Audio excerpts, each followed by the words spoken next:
So, this is going to be a little bit different, but I just wanted to talk about Life is Strange. First things first, if you haven't played this game, I recommend you do. In case you're unfamiliar, Life is Strange is a Telltale-style adventure game about a girl who discovers the ability to manipulate time. Like most adventure games, it revolves primarily around making choices and watching those choices pan out. What makes Life is Strange so different is how it uses the ability to reverse your decisions to subvert the genre and play with weighty decisions. It also follows two fantastic female main characters who are just brimming with lesbian subtext. If this sounds like your jam, go check it out. It's available on Steam, and it is certainly worth the money. Okay guys, there'll be spoilers in these waters. Don't say I didn't warn you. So how about that ending, right?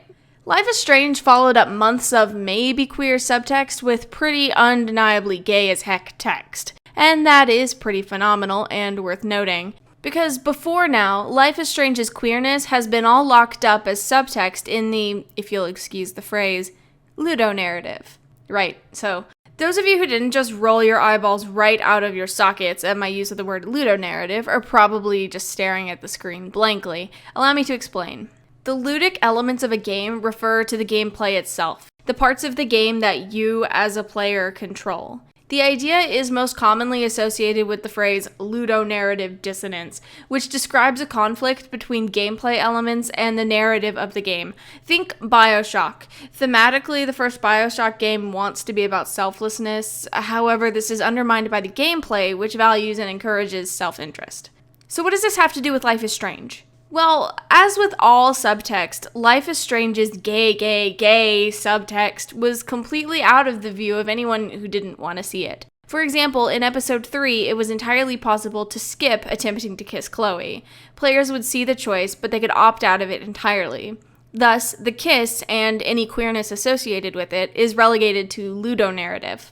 Of course, almost no players actually skipped the choice. In Life is Strange, the ability to control time is almost always used as a way to check out the other options, something that many of us who have played through Telltale's The Walking Dead games have been thirsty for. Many people utilize this gameplay mechanic to try and parse the best action for the situation. Ultimately, this also undermines the weight of most of the choices in the game and forces players to evaluate and re-evaluate the meaning of these choices over and over until they almost have no meaning. The problem with the kiss in episode 3, apart from the fact that it's totally skippable, is the way that it's played off as a gag by both girls. Plenty of reviewers I've read wrote it off as pure titillation, there just to give the audience a little thrill at watching girls kiss. Since later in the game there's a pool scene for almost no other reason than the male gaze, I understand this interpretation. And I saw a lot of Let's Players interpret the kiss as insincere. Oh, it was a joke and just girls being girls.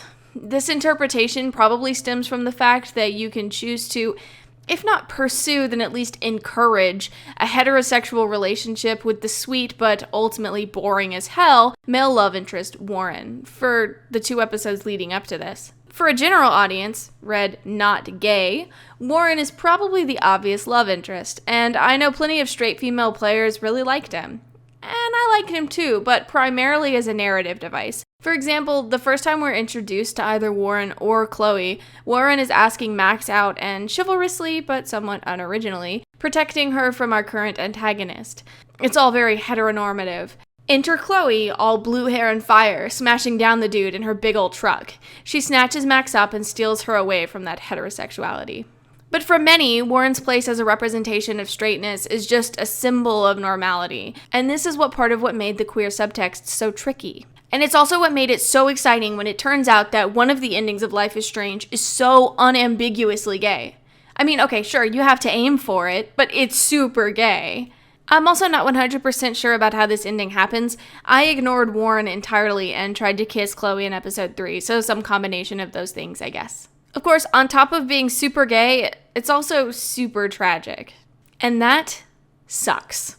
The tragic lesbian trope has been around about as long as lesbian media in the United States. It has its roots in lesbian pulp fiction, a genre that really got its start in the 50s when a super bomb lesbian author decided to write a book about lesbians and launched an entire genre. The publishing houses feared that the books would be seized by the government and that they could be charged with obscenity, which was an actual thing that could happen, if the ending of the book did not depict lesbianism in a negative light. These books nearly all ended with one or both of the women dying or being declared mentally unstable and deciding they were straight. It took over 20 years to relax the censorship laws that allowed this trope to thrive, and by then, the damage was mostly done. Most other forms of media had picked up on it and were using it. Demonstrating the tragedy of homosexuality was a fantastic loophole for filmmakers who wanted to tell gay stories. On the one hand, they could point to the realism and say that nearly all gay relationships ended in tragedy. In those days, it felt like they did. And on the other, they could tell anyone who disapproved that it wasn't condoning the relationship. After all, how can you claim you're encouraging homosexuality when you're showing how awful it is to be gay? Nowadays, this sort of stuff has been elevated to the status of art. The tragedy of homosexuality is the stuff Oscars are made of. Philadelphia, Brokeback Mountain, blue is the warmest color. And it's not just movies. The death of a lesbian's girlfriend on some TV show is just powerful enough to make the audience feel, but then you manage to avoid killing any other major characters in the process. Mostly because gay characters hardly ever make it to major character status. And nowadays, in video games, if you want to teach the main character a lesson about life, well, you force her to choose between the girl she loves and, almost literally, the world. Max's choice is tragic no matter which you pick, and it's hard not to read into them. It's easy to see choosing Chloe as the choice to embrace queerness in the face of overwhelming odds, turning your back on your family, friends, hell, your entire life, in order to live with the person you love, driving through town and off to California, presumably blasting tattoos not gonna get us.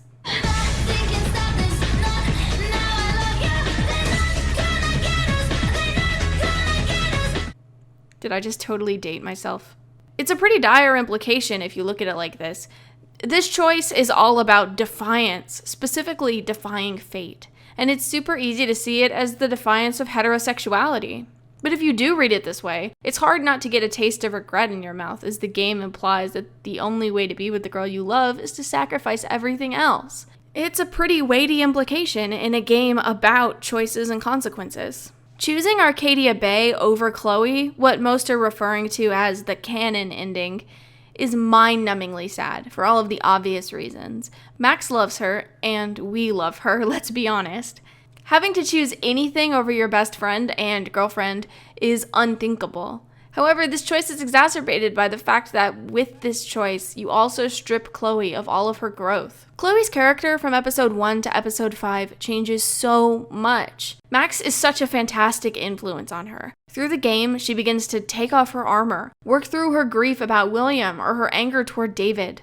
Letting Chloe die means denying her of the week she and Max spent together. She dies never knowing what happened to Rachel, believing that Max abandoned her. She dies without becoming the person who would sacrifice herself in the first place. And that is the real tragedy of the canon ending. In neither of these endings does anyone actually win. Max, Chloe, Arcadia Bay, all of them lose something. And yeah, sure, that's what the game is about, right? The fact that in the end our choices don't matter, that we don't always have control.